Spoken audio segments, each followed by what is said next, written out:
Hello, everyone. I welcome you all to Yale Invitational 2023 Public Forum Training powered by Ogly.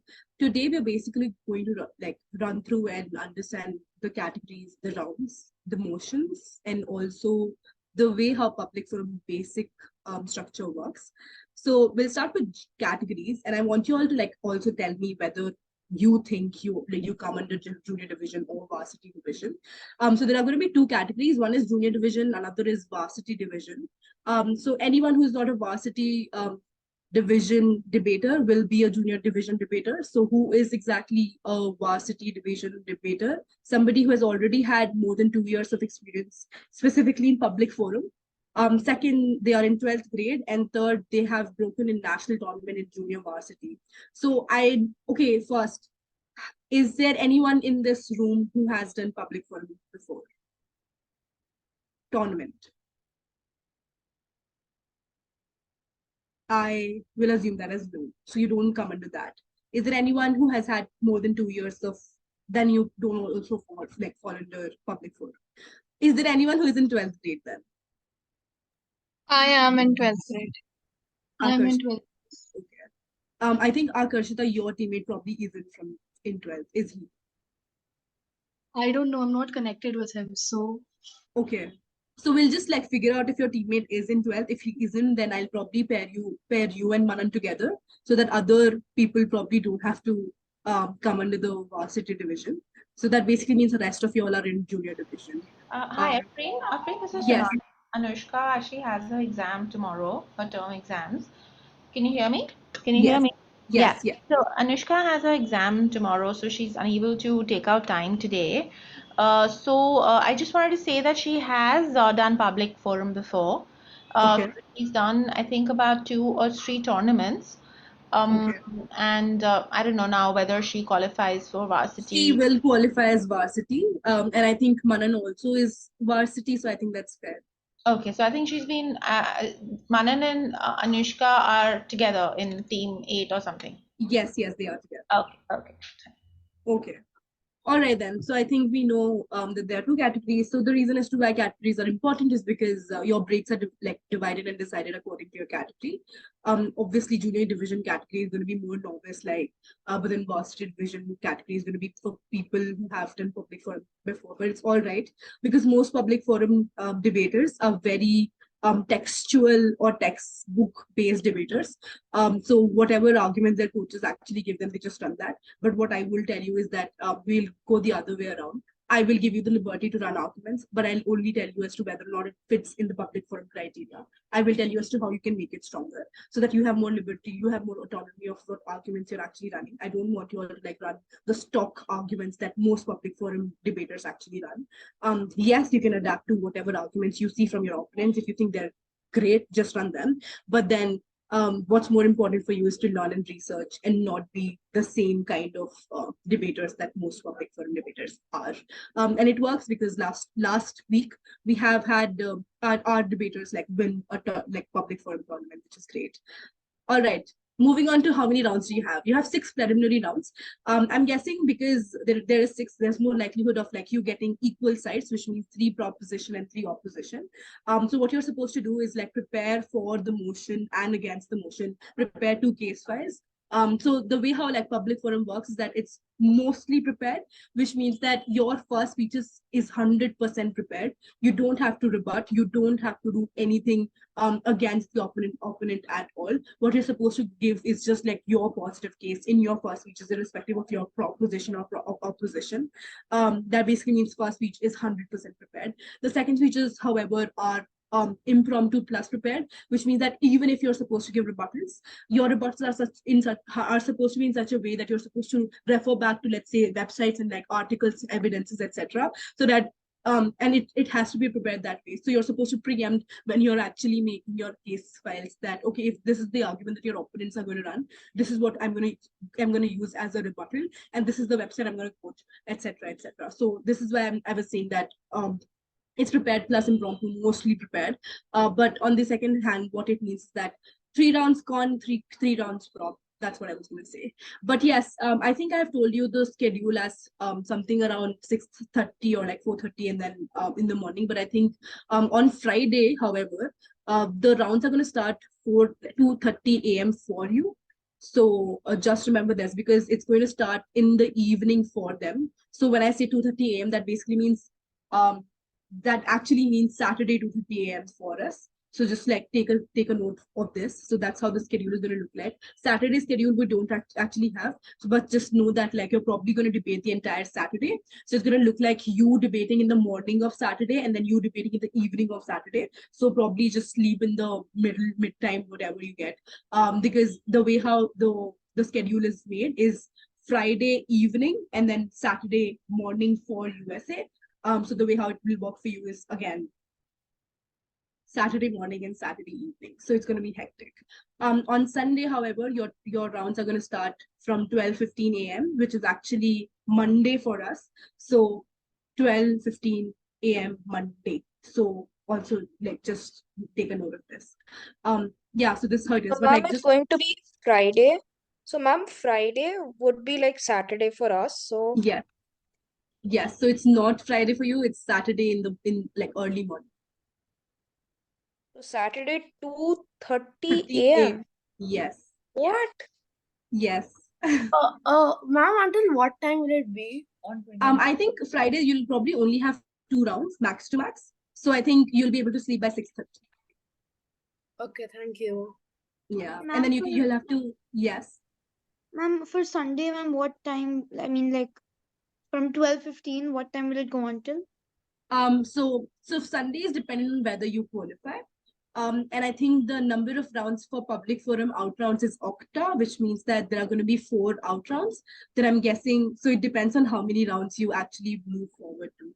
So if you are, let's say, in octa finals, it's knockout round, you win, then you go to the next round. So just do +6. So 12 + 6, 6:30 a.m. in the morning, max to max.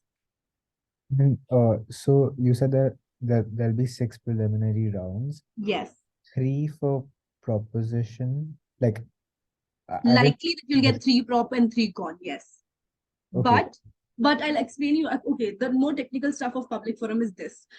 You have coin toss by NSDA. So the way how it works is that they'll send you emails and then they'll ask you to pick sides. So for example, your team wins the coin toss. You get to decide 2 things.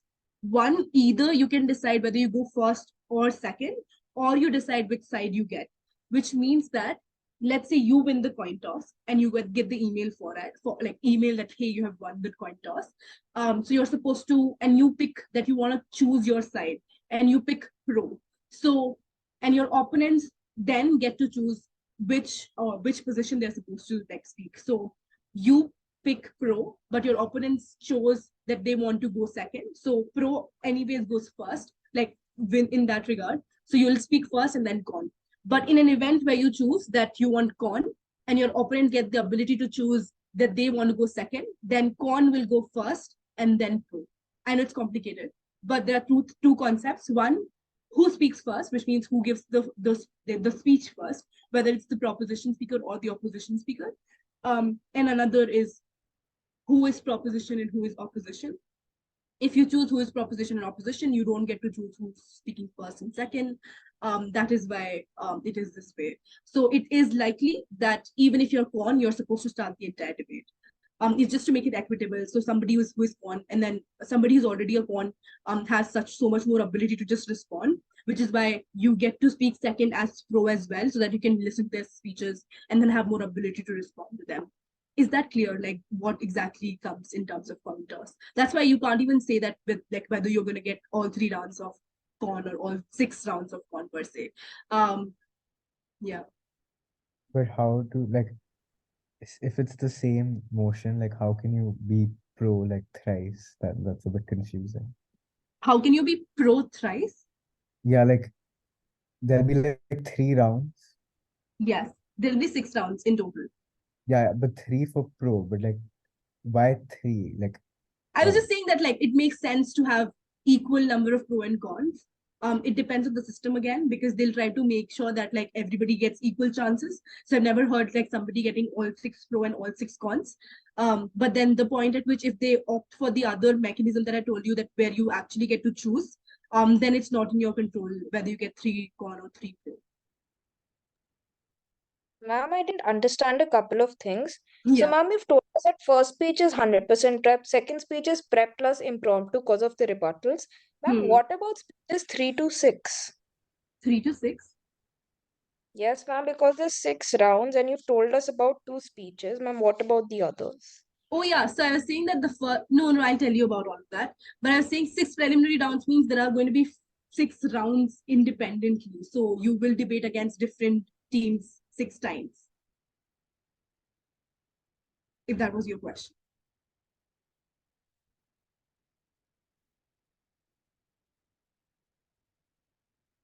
Okay, cool. So we'll just move forward. So the way how public forum then works is a debating event. It's a very prominent team event in America. Most of the Ma'am, resolution that you're gonna, yes. your voice just completely cut out.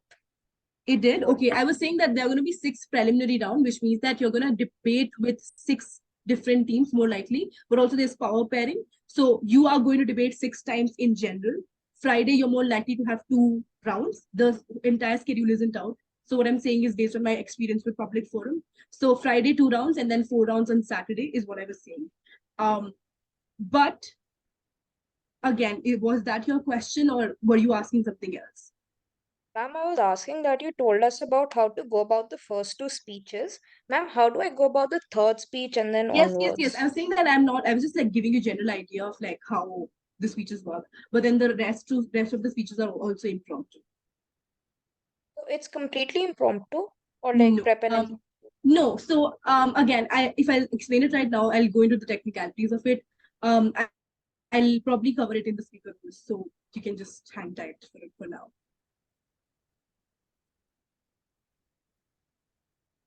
Okay.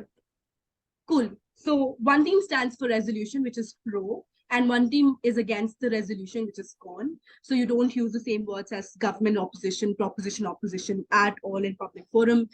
Try to be very well versed or like just get your senses into the zone that yes, you're supposed to say pro and you're supposed to say con. Yes, it matters in public forum what you're calling the teams because judges are very particular about it. So yes, 2 speakers in each team, and then you have pro and con.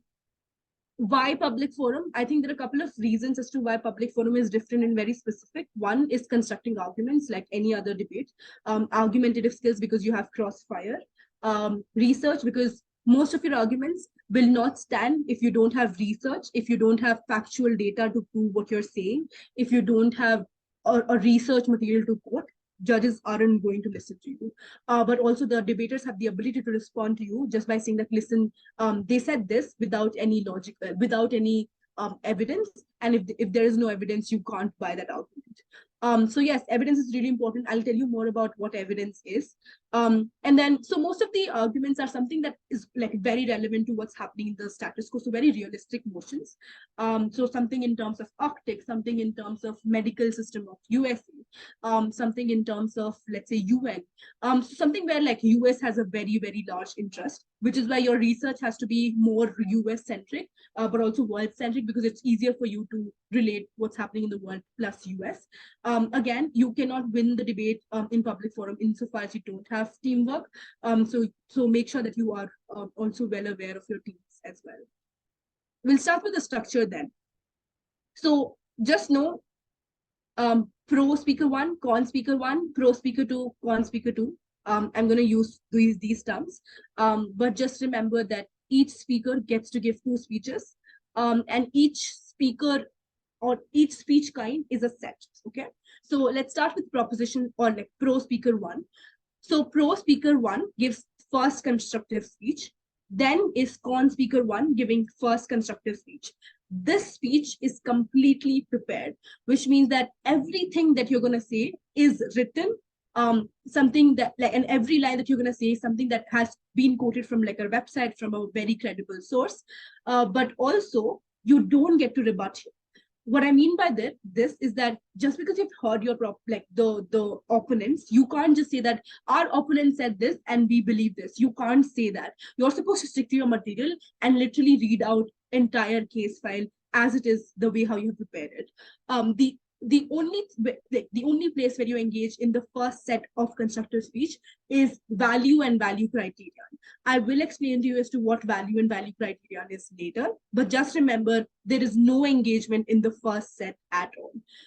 When I say first set, this means constructive speech specifically. So constructive speech is over. Once the first set is over, you have a crossfire between the first speakers. What is a crossfire? Crossfire is a back and forth understanding of, let's say, first speaker asking first question, second speaker responding to that, second speaker asking another question, first speaker responding to that, etc., etc. So crossfire is basically a back and forth questioning and answering of on, let's say, case. You can ask them to, and I'll basically again cover what crossfire is, how you can make a better crossfire. But for now, what you need to understand is question. Ma'am, is it like a POI? Yes, but more engaging, because POIs you can ask in speeches, but crossfire is specifically made for, let's say, like 3 minutes. And in those 3 minutes, you get to ask questions, answer them, ask counter questions, etc. So concept-wise, like POI, but formality-wise, different. Okay. So first set is over, constructive speech is done. Then you have the second speakers from both sides coming. So pro speaker 2 will give the rebuttal speech, con speaker 2 will give another rebuttal speech. The difference in the rebuttal speech is simple. Yes, you get to like prove the opponent's disprove the opponent's points, but the way how you disprove it is not just by logical links, but also by the material that you have found through research. So I'll again tell you how you have to respond through research in a bit, but again, just the basics is that you're supposed to respond in the rebuttal speech, and this has to be more organized than you actually do in your WSDC speeches, because it's okay for you to like actually rebut in WSDC speech as any like by just referring that, listen, this is what they said, this is what we are saying. But in rebuttal speech for the second speakers, you have to be more organized. So it looks like first speaker, or it looks like the contention number 1 of opponents were this, but we say this because of this particular evidence. The second contention was this, we say this, and this is how we disprove it. So it has to be very like systematic in the way how your opponents proved it. So it has to be very like in the series how your opponents proved it. So again, if it was the first argument of your opponents, you have to respond it as the first rebuttal, most likely, because the way how they are going to prioritize these arguments are also based on how important they feel their arguments are. So when the second set of speeches, which is rebuttal, is over, you have a crossfire between the second speakers. So you can again have the same back and forth understanding and questioning of each other. So proposition speaker 2 asks the question, opposition speaker con speaker 2 responds to that question. So this is how the second crossfire is done. Remember, in these two crossfires, other speakers don't speak. So the first set of crossfire is only between the first speakers. The second set of crossfire is only between the second speakers. Nobody else get to interfere or interject in between when this crossfire is happening. Then you have the second speech, like second set of the second, as in the second half of the debate, where the first speaker of both sides give the summary speech. Now, I would just give you an analogy to WSDC in terms of you understanding your role fulfillment. So summary speeches are very similar to whip speeches, and final focus is very similar to reply speeches. This is just, again, just a basic understanding of what it has to be. But see, summary speeches are given by the first speaker of first speaker, pro, and con first speaker. So first speakers give the summary speeches, second speakers give the final focus. Now, what you need to understand about the grand crossfire is that both speakers and all speakers can participate in crossfire. For example, the pro speaker 1 asks a question, anyone from the opponents can answer that question. Similarly, anyone from the opponents can ask a question, and anyone from the pro can answer the question. So I hope this is clear. Grand crossfire, everybody participates in the questioning, and then lastly, you have just the final focus where you're just telling the judge why you win. The normal crossfires are after like each speech, right? Just between the two. You have crossfire after each set of speech. So constructive over, 1 crossfire. Rebuttals over, 1 crossfire. So there'll still be like engagement, like not in the speeches, but in the crossfire. Yes. Okay, and grand is like anyone can answer. Yes, anyone.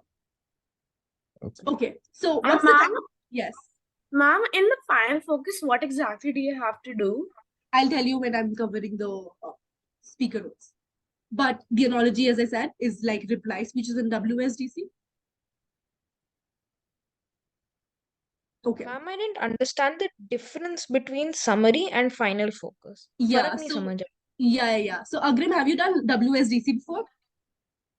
Yeah, I've done the modified version. Okay, you have not done reply speeches. No. Okay. I'll just then like particularly explain what it is. So somebody is like you. So the way how VIP speakers are, right? So VIP speakers try to make like their points very clear as to what is the debate about. This is what we gave from pro. This is what we gave from con, and they gave from con, and this is why our points are more important. So you're giving a summary of whatever has happened till now.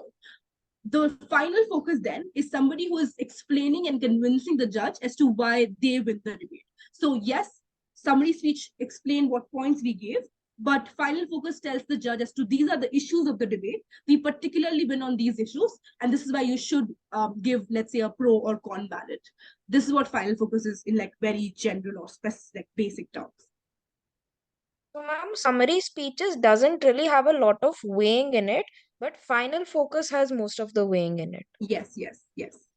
Okay. Okay, then what is the time limit? Crossfire, again, all crossfires are for 3 minutes. So crossfire 1, 3 minutes, crossfire 2, 3 minutes, and then grand crossfire is also for 3 minutes. Constructive speeches are for 4 minutes. Rebuttal speeches are also for 4 minutes. So the first half of the debate, everything for 4 minutes. The second half of the debate, everything for 2 minutes. Grand crossfire and all crossfires are obviously for 3 minutes. Are there any questions on structure then?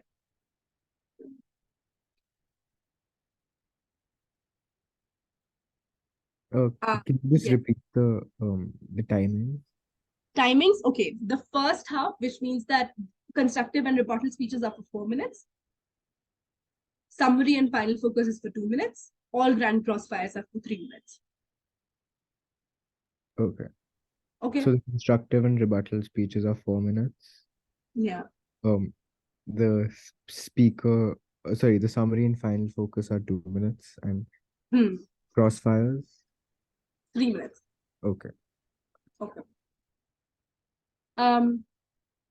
You also get, okay, it'll get little bit complicated when I'm going to explain this to you, but just try to hear me out. You also get prep time. Prep time varies from 3 to 4 minutes, but the last time I've judged public forum, it has been 3 minutes. Now you'll be thinking what prep time is.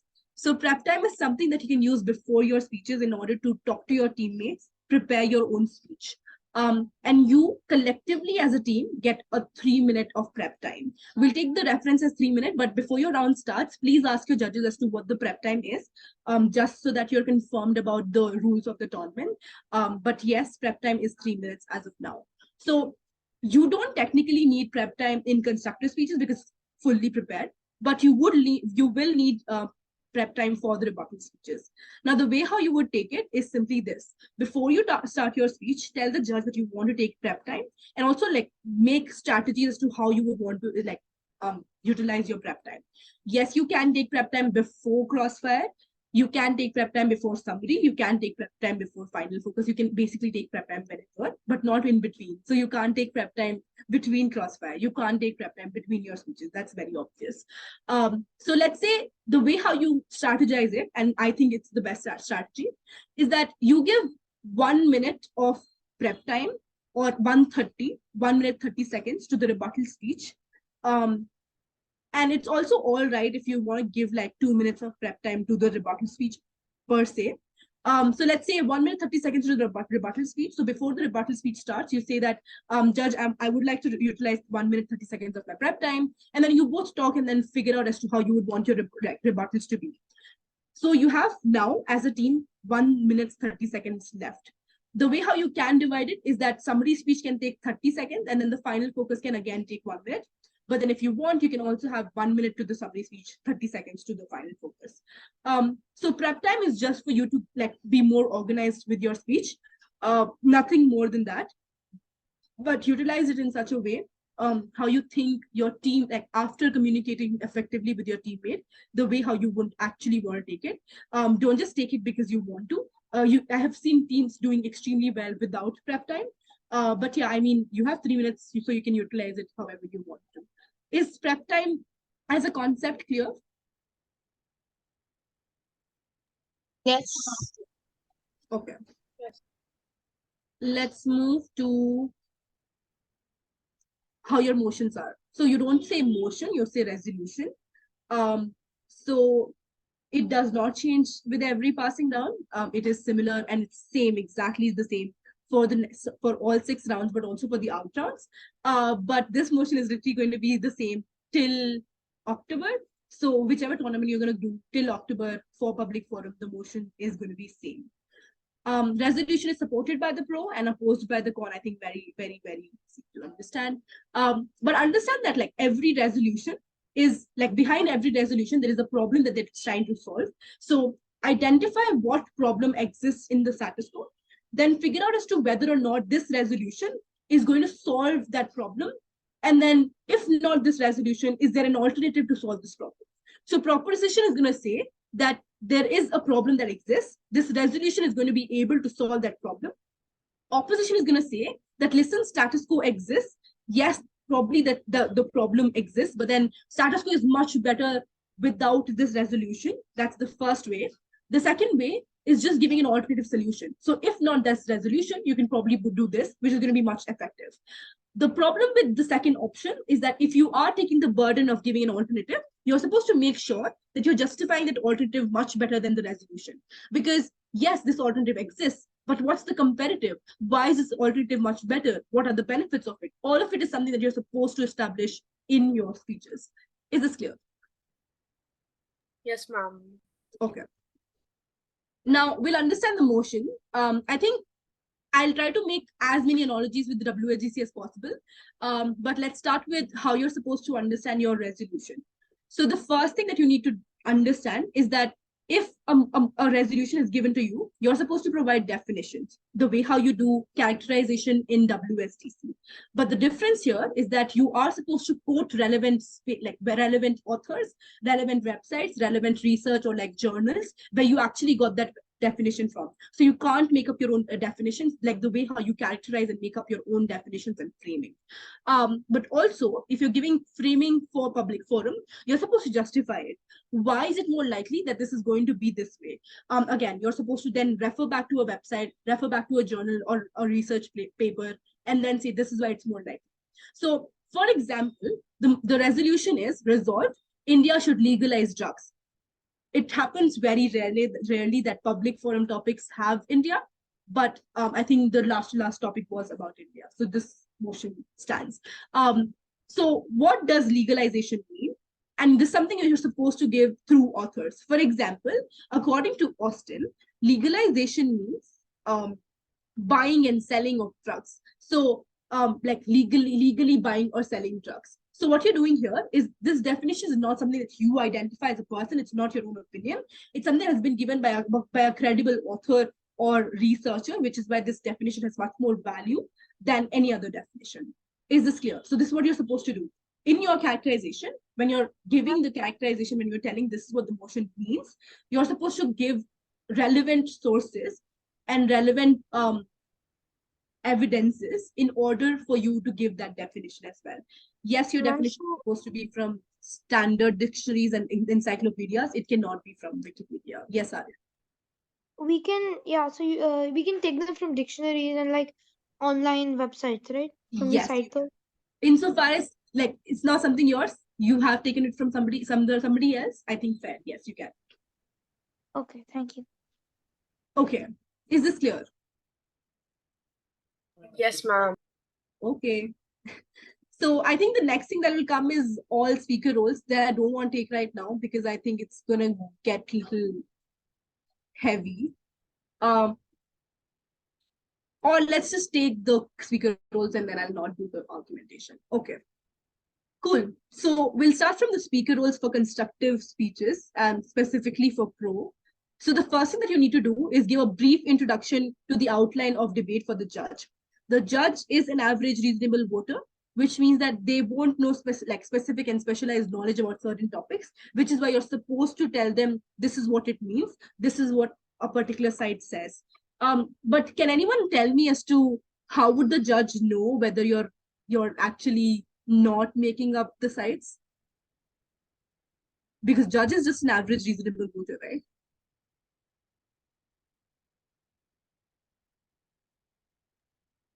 And would we like cite the date published and Yeah, so like there is a date? proper way how you're supposed to quote your evidences. I'll teach you that, I think, in the next session.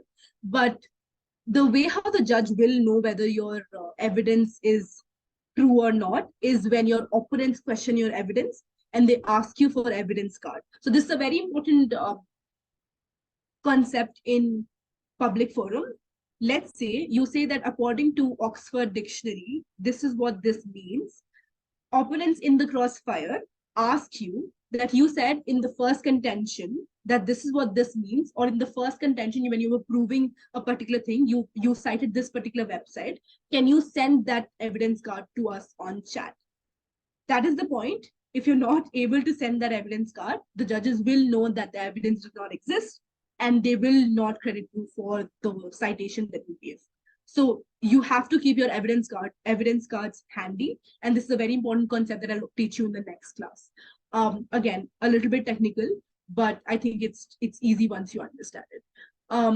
So yes, the first thing that you need to do is India should legalize drugs. For example, you will introduce what is drugs, what kind of drug are you talking about, why has it not been legalized in the current scenario, why do you want to legalize it, etc. So just like basic framing, that the way how you give in WSTC. The next thing that you would do is identify the value criterion and value. What is value and value criterion then?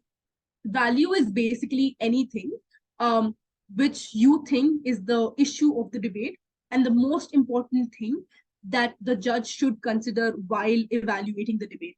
For example, you saying that the value of this debate is democracy and your value criterion should be utilitarianism, which means that whichever team tells you as to where the principles of democracy are upheld the best, they should win. Or whichever team proves to you where most utilitarianism or most people are happiest, they should win the debate. So you, in the first speech, identify the value and value criterion for the judge in order for them to have a compass of evaluation of the debate.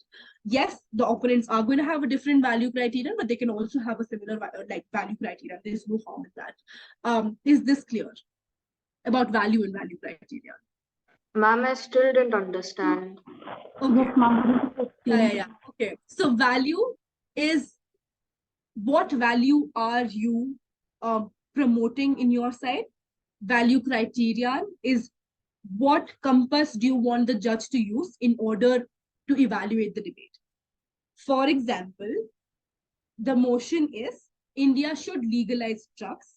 You would say the value that we are upholding is liberty, because individuals should have the ability to choose whatever they want to do insofar as they have some amount of autonomy and bodily autonomy, which is why your value that you're upholding is liberty. This is just an example. The value criterion that you're giving is, let's say, utilitarianism again, I think. So utilitarianism means which side proves to you more benefits, more individuals being happy, more individuals getting the benefit of that particular thing. So value that you're promoting from your side is liberty, but the value criterion that you want the judge to use in order to evaluate and vote for you is utilitarianism. So the judge then will keep in the mind that this team actually made sure that more people are happier in their side, which is why we should make probably the proposition win. Is this clear? So you again have to work with how you want your value criteria.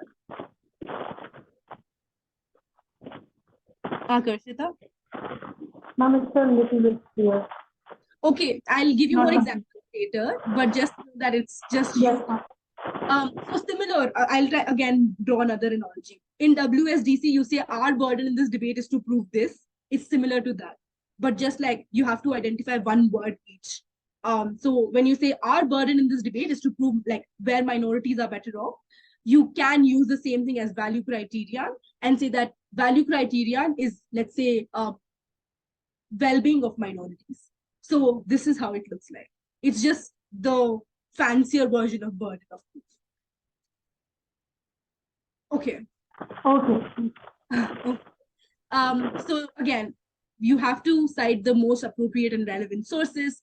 So you're supposed to tell us two arguments as to prove like why your benefits exist, and why on the opponents you're supposed to say as to why that benefit does not exist or why there are more harms, similar to how you're supposed to do in WSDC, but then your contentions are a little bit different. So you're supposed to tell as to why on like what are the major reasons as to why there is a problem and why there's a likelihood of you changing or like you solving that problem. But in opposition, you're supposed to say, listen, we don't need to change all of it. The risk in change is more than risk of not changing. So proposition justifies a change. Opposition says that no, we don't need a change. Or you can just say that the change is probably going to make the status quo even worse, which is why it's much worse on said proposition. Again, each speech starts with an introduction, each speech has a body, and each speech has a summary. So again, you're supposed to conclude your speech with this, like the summary of all the arguments that you gave. So contention 1, contention 2, contention 3, how many contentions you've actually used. You're supposed to say, so by the end of my speech, Judge, I have given you 3 contentions, and this is why you should vote side con or side pro, whatever. So yeah, this is what you're supposed to do on pro. The next thing, yes, Nirvi? When in our summary, when we're talking about the arguments covered, do we have to say we had 3 contentions, which were 1, 2, 3, or do we just not state them and just say?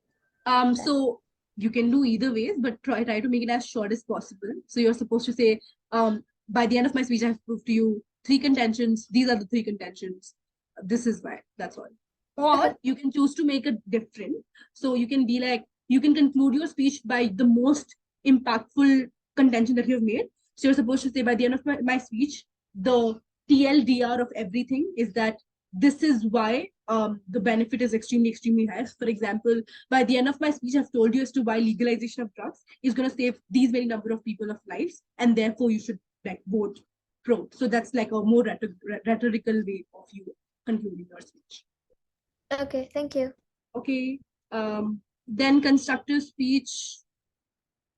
So I think again you define even and on con, and you also again if you agree to the value and value criterion of pro, just mention that, and then say that we agree to the we agree to the value and value criterion of pro, which is why we are going to prove to you as to why we stand better on the same value and value criterion. But then if you don't have the same value criterion, you're supposed to tell the judge as to what your value criterion is, because if you don't tell what your value criterion is, the judge is going to like assume the value criterion of the debate as what the pro has actually given. So again, I think I've already told you why the resolution is rather like giving more problems and more insolvency, and therefore like just establish all of that. So it's more in terms of not a negative case, but a very constructive case on opposition as well, because what we tend to do in like most WSDC and most BP formats is that, listen, if opposition is saying this, we'll just disprove whatever they are saying. But then in this one, you have more positive case. So you tell all the harms that exist, and you tell the likelihood of why it's likely to not change and have a better like impact and better benefits. Okay. Then you have the second speeches. So let's say in case if you don't agree to the definition of proposition, you're supposed to again counter define it. And the only time when you can define it is in the first speech of con. So if you don't agree, the only time when you can disagree to it and can give a counter definition with proper interpretation and with proper citation is in the first speech of con. Then you have rebuttal speech.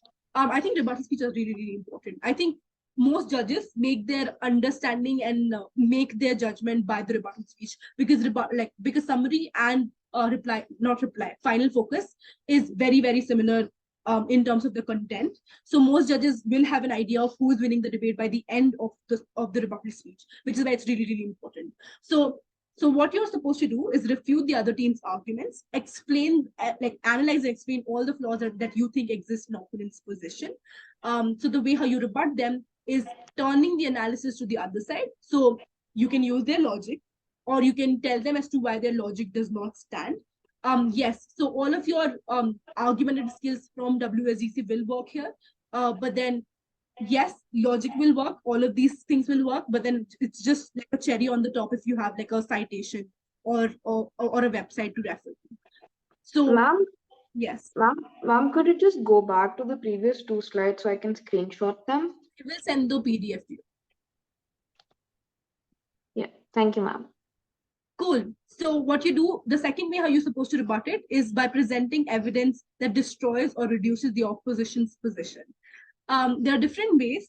If you want me to go into the details of it, the way how it looks like it is that, let's say your opponents presented an evidence. The evidence is from 2016, but the evidence that you have is from 2019. Your evidence is more relevant because it's more newer, which is why it has more value. The second way how you can tone down that evidence from opponents is by saying that it's not from a very credible source. There is no author, there is no editor. We don't know who is actually the writer of it. So a website which is something that can be editable by anyone is something which is not credible. So you can question the credibility of their evidences. The next thing that you can do is also, let's say, their evidence, the way how, so a lot of teams actually what they do is just take the relevant paragraphs from that website, but then because your research was so good that you know that the other paragraphs on the same website basically takes says the other thing. So you can also point out that and say that they have only taken one part of the evidence, they have not holistically done their research. So a lot can be played in terms of rebuttal by just questioning their evidences and presenting counter evidence. But you can also say that in terms of quantitatively, so there could be 5 websites. And I think I can give the analogy in terms of Quora when you go, right? So there are 5 questions, one question, and there are 5 people who have answered the one question. And it's likely that 4 people have said yes and 1 person has said no. Now, your opponents are basically quoting that one exception of the website, which basically says the other side. But then you have, because you have done your research well, you know that the other 4 websites actually say the opposite of it. So you can prove as to why you have quantitatively also more data to prove the other side as to what your opponents were saying. Again, you can give alternative causes. For example, if opposition is saying that, listen, 100 people died because of COVID, but then you can basically propose different other reasons to why people died in that particular scenario, and it was not specifically for COVID. And that is where you can just take your own stance. You can also tell the inconsistencies between the speakers. So first speaker said this, second speaker said this. It does not make sense as to why second speaker said this. Oftentimes they would make those mistakes because they have not clearly understood what the motion is, or just not done enough of research. But then their speeches are so just made and then just really read all of it. So they don't even understand a lot of points that they actually speak. One thing that I want you guys to note, before anything else, is that public forum debaters are going to talk very, very fast. It's going to be a spread. So they are going to literally read everything that their coaches or their school has made for them. So it's going to look like, most important, refuting the other team's arguments so fast that you won't understand a lot of the things that they're going to say. So the first thing I would tell you is that be very comfortable with spread. But also in terms of if you don't understand what their arguments are, in your crossfires, you're supposed to ask these questions. So can you explain what your first contention was? Can you explain what your second contention is? Because it's fine if you are wasting your crossfire, because it's better than you not understanding their arguments and you not being able to respond to them. If you don't understand what they're saying, you won't be able to respond to them. So just the first strategy that you should have is that you should understand what they're saying. But also, I think it's also a better strategy for you to also go for spread, but also the way how you're going to spread is you are going to talk fast, but then that talking fast should not look like you eating up words. So your manner does not matter in public forum. You can go as fast as you want, but ask your judge before you start that, are you okay with spread? And how good are you with spread? So you can ask these questions to the judge. So a very good thing about public forum is that before the debate starts, you can ask about their paradigm. You can ask them about the way how they expect arguments. But then on tab room, you have the ability to check the paradigm of the judge. For example, if you search Afreen Khan, you'll be able to read my judge paradigm. So what do I see? And I look into the speakers when I'm judging the debate and what's more likely to persuade me. So probably go and probably check mine. So you know how other judges are going to be and how you can check other judges' paradigms as well. So this is what is rebuttal speech. Summary speech is when you explain the issues in the light of all that has happened. So you can't give new arguments, but you can give new evidences. So you can rebuild technically your arguments because you have heard the rebuttal speech, right? So what you're basically doing here is that you're doing responses, you're doing rebuilding as well. So summary speeches where you can give responses as well. You're going to address most important issues because it's like immediately after the rebuttal speech, right? So you can address the issues that the opponent's rebuttal speech had, and then you can be like, listen, if this is what the opponents are saying, we're still going to tell you as to why that point still stands. So it's basically an overview of the entire debate, but also you can reconstruct, you can give new responses, etc. So the thing that you're supposed to make sure is that every argument that you're presenting has to be like a shorter version of your argument, and then tell as to like, if this all has happened in the debate, why it's important for you to, like, let's say, stress on this particular argument, which is really, really important. So summary speech, just like a quick recap. You explain as to what is the most important issue in the debate. You explain as to you can give new evidences, you can give new responses, you can address whatever rebuttal speech has put allegations on you, but at the end of the day you're basically just giving an overview of what has happened in the debate. Lastly, about reply speeches then. So the final focus speech. So final focus is where you're you explaining why your team has won. So you can't give new arguments, but then you can give new evidence. So something that you need to remember is that new arguments stop from the summary speech. You can't give new arguments, but you can give new evidence, which has already been evidence to an argument which has already been given by the first two speakers. First two speeches. So what you're supposed to do in this particular speech is that choose the most important argument which you think is the winning, and summarize and understand and tell the judges to what is the impact of that argument and why then you win the debate. So it could be the case that there were 3 arguments that you presented, opponents only responded to 2 of them. That basically means that one argument from your side has been dropped by the opponents, which means that you're supposed to say that irrespective of whatever happens, we're already winning on that one argument. But secondarily, why then you win on the next argument or the most important argument, something you're supposed to convince the judge on. So, and also, again, you can tell as to what are the flaws on your opponents, what are the contradictions that are being made. So in the speech, you're basically telling why you're better than the opponent. So you can do it in multiple ways, by telling why your arguments had more impact, their arguments had no impact, by telling as to why you had more links, more reasonings, more evidences, they did not have them. But also tell yourself and ask yourself as to why, if you were judging the debate, why would you give it to yourself? So you're just going to give reasons as to why the judge should vote for you. So is this clear? Can you please just go back to the summary speech so I can just read once? Yeah, sure.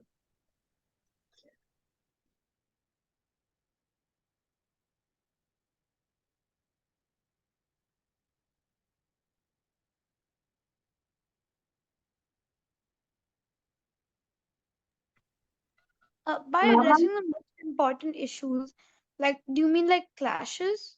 Yes. Okay. But also there are certain, it's more like clashes only, but just the main points of contentions, the thing that speakers repeatedly ask you for or repeatedly question you on are something which are the major issues. So yeah. Okay, thanks. Okay. I think that's pretty much it that I'm going to cover right now. I'll actually cover crossfire and everything later, in the next class. But that's it for today in terms of public forum. Do you guys have any questions? Ma'am, I didn't understand one thing. So, ma'am, you said that in the summary and final focus speeches, no new arguments can be introduced. But in the second speech, which is the rebuttal speech, can new arguments be introduced over there? You can, but you should. So the only thing that you should do in those 4 minutes is just completely deconstruct your opponents. Because That's really and the most important thing that you should do. Yeah, so just rebut. Ma'am, ma'am, when will the motion be released? It's been released. I'll just like give you the motion. Yeah,